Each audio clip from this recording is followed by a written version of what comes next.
Hey folks, coming at you this morning from the work vehicle.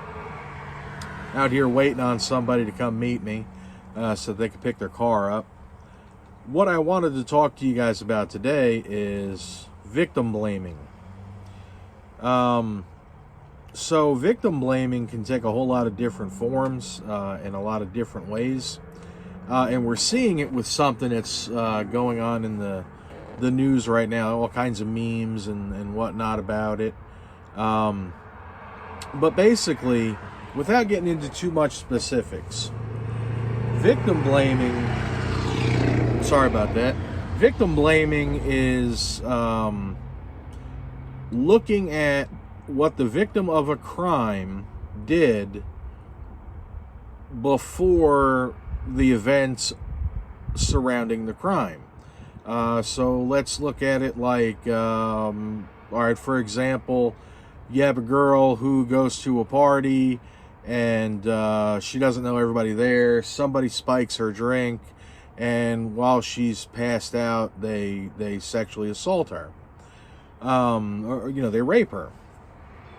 In a case like that, you'll very often see the defense attorney or the people involved, the defendant, going, well, she was coming on to me earlier, or oh, she is morally flexible, oh, she's used drugs before, or oh, she's had sex with this many different people, oh, she had sex with somebody else an hour earlier. All that stuff is irrelevant. It does not change the fact that you drugged that person and then raped them without their consent. And that's what I'm talking about. So, in another situation, if you get robbed, is the fact that you had a bunch of cash in your pocket relevant to you being robbed? I mean, I guess in a way, yeah, if you didn't have any money, they couldn't rob you of that money, but that doesn't change the fact that they still tried to rob you or did rob you. It might change how much money they got from you. Does it matter that you were at the bank earlier in the day? Does it matter if you made an Instagram post? Look, I've got $5,000 cash. Well, that could help you become a victim, but that doesn't make you less of a victim. And that's what I'm trying to get across. Whatever you put on your social media before a crime is committed against you is kind of irrelevant.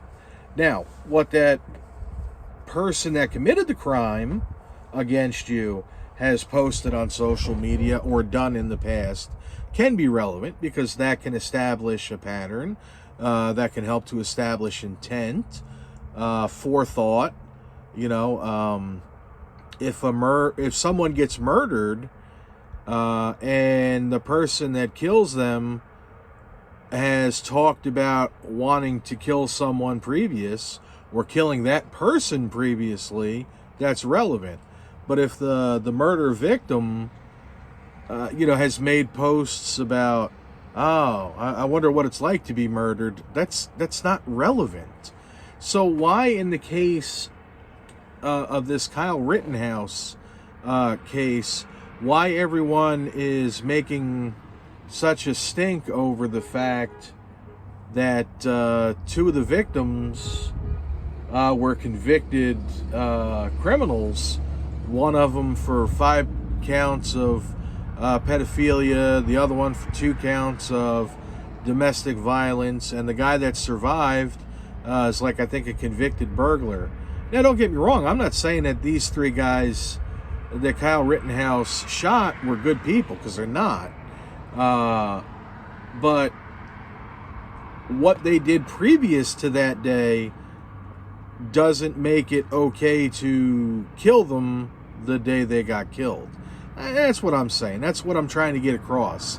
We need to stop looking at everyone's history and victim blaming. Just something to think about. Let me know what you think.